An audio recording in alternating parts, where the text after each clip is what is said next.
अस्सलामुअलैकुम। आज मैं आप लोगों के साथ शेयर करने वाली हूँ बीफ बन्नू पुलाव की रेसिपी, जिसे बनाना है बेहद आसान। बहुत जल्दी ये पुलाव बनके तैयार हो जाता है और खाने में इतना मज़े का है ये। जब आप इसको एक दफ़ा ट्राई करेंगे तो आप इसको बार बार बनाएंगे, क्योंकि इतना सॉफ्ट और जूसी सा पुलाव बनके तैयार होता है। तो इसे हम बीफ में बनाएंगे और आज आपके साथ इसकी ओरिजिनल रेसिपी मैं आपको शेयर करूंगी और साथ में कुछ टिप्स भी दूंगी। तो वीडियो एंड तक देखें और स्टेप बाय स्टेप फॉलो करें। सबसे पहले हमें इसकी यखनी बनानी है। यखनी बनाने के लिए आपने कुछ भी नहीं करना, सिर्फ बीफ को ऐड करना है पैन के अंदर। बीफ की क्वांटिटी जो है वो 1 kg है। इसके अंदर बिल्कुल बोनलेस बीफ ऐड किया जाता है, लेकिन आपकी चॉइस है। तो हमने यहाँ पे मिक्स लिया है। साथ ही आपने इसके अंदर 2-3 नलियाँ भी शामिल कर दी है, इससे बहुत अच्छा फ्लेवर आता है। तो ये लाजमी ऐड की जाती है, लेकिन अगर आप लोगों के पास नहीं है तो आप इसको स्किप भी कर सकते हैं। 1 टेबलस्पून भर के नमक ऐड कर दें। मैंने यहाँ पे 1 जग जो है वो पानी का ऐड कर दिया है, क्योंकि पानी इतना होना चाहिए कि गोश्त आसानी से गल भी जाए और उसका स्टॉक भी हमारे पास होना चाहिए। कवर करके गोश्त के गलने तक बॉयल करेंगे। तो ये सिंपल सा हमें यखनी बनानी थी। इसकी कोई इसमें मसाले वगैरह ऐड नहीं करने हैं, गरम मसाला कुछ भी ऐड नहीं करना, सिर्फ गोश्त को बॉयल करना है। और ये देखें ज़बरदस्त हमारा स्टॉक जो है वो निकल के आ गया है। अब आपने इसमें से बीफ को बिल्कुल सेपरेट कर लेना और यखनी जो है वो सेपरेट करके रख लेनी है। अब हम अपना पुलाव बनाना स्टार्ट करते हैं। गोश्त भी अच्छी तरह से गल गया है। तो अब आपने एक पैन के अंदर तकरीबन 1 कप के करीब ऑयल शामिल करना है।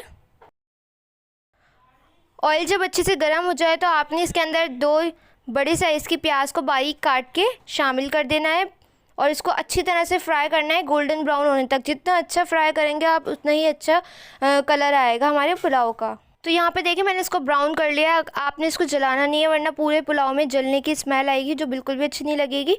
तो अब आपने इस पॉइंट पे 750 ग्राम यानी कि 3 पाव के करीब मैंने टमाटर शामिल कर दिए हैं, जो बिल्कुल रेड होने चाहिए, जिससे बहुत अच्छा कलर भी आएगा और फ्लेवर भी आएगा। अब आपने इनको अच्छी तरह से भूनना है प्याज के साथ, इतना कि थोड़े सॉफ्ट हो जाएं। पहले हम इसको तकरीबन प्याज के साथ 1 से 2 मिनट के लिए फ्राई करेंगे। उसके बाद हम इसके अंदर कुछ स्पाइसेस शामिल करेंगे। 1 से 2 मिनट बाद आपने इसके अंदर 1 टेबलस्पून भर के सफ़ेद ज़ीरा शामिल कर देना है साबित, और इसको भी अच्छी तरह से फ्राई कर लेना है।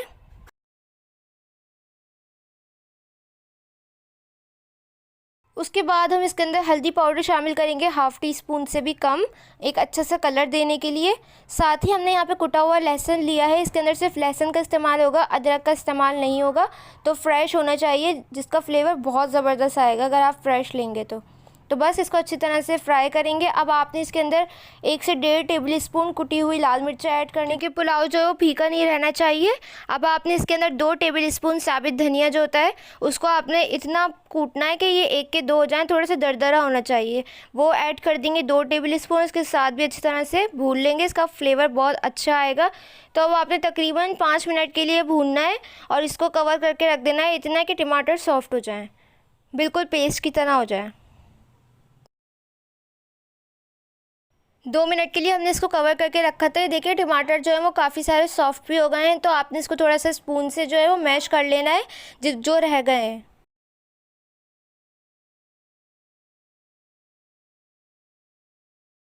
वापस से मैं 1 से 2 मिनट के लिए इसको कवर करके रखूँगी ताकि ये और सॉफ्ट हो जाएं। 1 से 2 मिनट बाद ये आप देखेंगे बिल्कुल परफेक्ट कंसिस्टेंसी आ गई है जो हमें चाहिए। दोनों चीज़ें यकजान हो गई हैं। देखिए मसाला अच्छी तरह से भुन रहा है। तो अब आपने इसके अंदर जो हमने गोश्त को बॉईल किया था, यखनी में से सेपरेट किया था, वो आपने इस पॉइंट पे ऐड कर देना है और मसाले के साथ इसको अच्छी तरह से फ्राई करना है। 4 से 5 मिनट के लिए इसको अच्छी तरह से फ्राई करेंगे गोश्त के साथ, ताकि जितने भी फ्लेवर हैं वो अच्छी तरह से गोश्त में भी आ जाएँ। तो मैंने जो 3 गिलास राइस लिए थे उनको मैंने सोक होने के लिए रख दिया था। मैंने बासमती लिए थे और लॉन्ग ग्रेन लिए हैं। आप कोई से भी राइस इस्तेमाल कर सकते हैं, लेकिन इसमें बासमती और लॉन्ग ग्रेन ही अच्छे लगते हैं। तो 3 गिलास लिए थे, तो इसमें आपने 6 गिलास पानी लगा रहे हैं। मेरे पास 4 गिलास जो थी वो यखनी थी, साथ ही मैंने 1 गिलास जो है वो मैंने पानी ऐड कर दिया। मैंने थोड़ा सा कम रखा है क्योंकि मैं बहुत ज़्यादा इसको ना तोड़ूंगी नहीं, चावल को बहुत ज़्यादा सॉफ्ट नहीं करूँगी। नमक ऐड कर देंगे 1 टेबलस्पून भर के। नमक जो है वो टेस्ट करके ऐड कीजिएगा। मैंने ये चावलों के हिस्से का ऐड किया और हमने यखनी में भी अच्छा खासा डाला था, तो इसलिए आपने नमक का ख़ास ख्याल रखना है। जब यखनी में बॉयल आना स्टार्ट हो जाए तो आपने सोक किए हुए चावल ऐड कर देने इस पॉइंट पे। बिल्कुल हल्का सा आपने इसको चलाना है, चावलों को बिल्कुल भी नहीं तोड़ना। वैसे जो इसके राइस होते हैं असल में वो टूटे हुए होते हैं थोड़े से और सॉफ्ट होते हैं, तो जैसे आपको रखना चाहें आप वैसे रख सकते हैं। अब आपने इसके अंदर ऐड करना है 4 से 5 हरी मिर्ची, जिनको मैंने इस तरह से स्लाइसेस में कट कर लिया है, ये ऐड कर देंगे इस पॉइंट पे।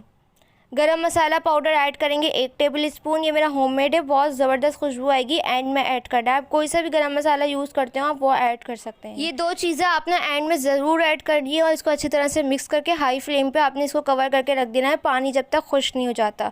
जब बिल्कुल थोड़ा थोड़ा पानी रह जाएगा बिल्कुल इस तरह से, तो अब हम यहाँ पे इस पॉइंट पे दम लगाएंगे। तो देखें अब मैं इसको वापस से कवर करके 10 मिनट के लिए लो फ्लेम पे रखूँगी और ये देखें हमारे चावल बन के तैयार हो जाएंगे। ज़बरदस्त सा बीफ बन्नू पुलाव जो है वो बन के तैयार हो गया है, सॉफ्ट और जूसी सा।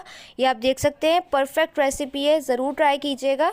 देखें बहुत ज़्यादा स्पाइसेस भी ऐड नहीं किया, फिर भी इतना फ्लेवरफुल बनेगा ये। मैं आप लोगों के फीडबैक का इंतज़ार करूँगी, आप लोग मुझे फीडबैक देते हैं, मुझे बहुत खुशी होती है। आप लोग मुझे इंस्टाग्राम पे पिक्चर्स शेयर कर सकते हैं और आप लोग इंस्टा पे भी फॉलो कर सकते हैं, उसका लिंक आपको डिस्क्रिप्शन में मिल जाएगा।